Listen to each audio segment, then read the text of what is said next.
Main विषय housing डिपार्टमेंटाच्या वतीन आम्ही स्लम रिहॅबिलिटेशन पॉलिसी ही लॉन्च केल्या। आम्ही स्लम हाऊसिंग डिपार्टमेंटाच्या वतीन थ्रू कलेक्टर्स हे स्लम नोटिफाय करतले आणि स्लम नोटिफाय केल्या उपरांत स्लम रिहॅबिलिट करपा खातीर सरकाराचो प्रयत्न आसा। ज्या पद्दतीच्यो मेन टाउनांनी आमच्या स्लम आसा तांकां रिहॅबिलिट करून तांकां घर बांदून दितले।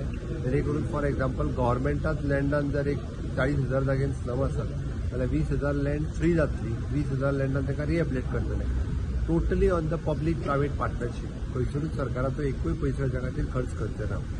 आमी म्हजे घर ह्या स्किमींतल्यान जेन्ना स्कीम हाडली तेन्ना बऱ्याच जाणांची टिका असली की आम्ही सरकारी जागा तांकां विकत घेतले म्हणून, तर ना, ज्यो स्लम नोटिफाय जातल्यो त्या स्लम नोटिफाईड स्लमांतल्यान कोणी तांकां म्हजे घर ह्या स्किमीच्या अंतर्गत तांकां एप्लाय करपाक मेळचें ना। तर तांकां स्लम रिहॅबिलिटेशनांतल्यान तांकां रिहॅबिलिट करतले। उरलेल्यांक म्हजे घर ह्या स्किमींतल्यान आमी गव्हर्मेंट आसतले, कोमुनजाज आसतले, आलवारा मोकासो आसतले तांकां जागो दिवपाचो सरकाराचो जो आम्ही म्हजे घर ह्या स्किमींतल्यान हाडला तातूंतल्यान दितले। वेळच्या वेळी रेट जे कितें आहा पळय ते नोटिफाय करता। सर्वे सुरू आसा। स्लम रिहॅबिलिट फुकट करतली आत्ता स्लम नोटिफाय करपाचो, त्याच्या फुडले अजून डिक्लेअर जावंक ना। स्लम रिहॅबिलिटेशन पॉलिसी डिक्लेअर केल्या।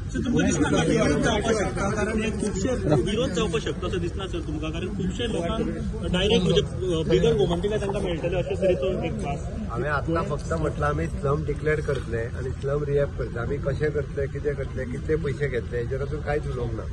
Okay, that we will decide afterward. पयल्यान पयली जी स्लम खूब मोठ्या प्रमाणात वाडटा त्यो बंद जावप हे गरजेचें आसा। कशें दितले, कितें दितले ते फायनलायज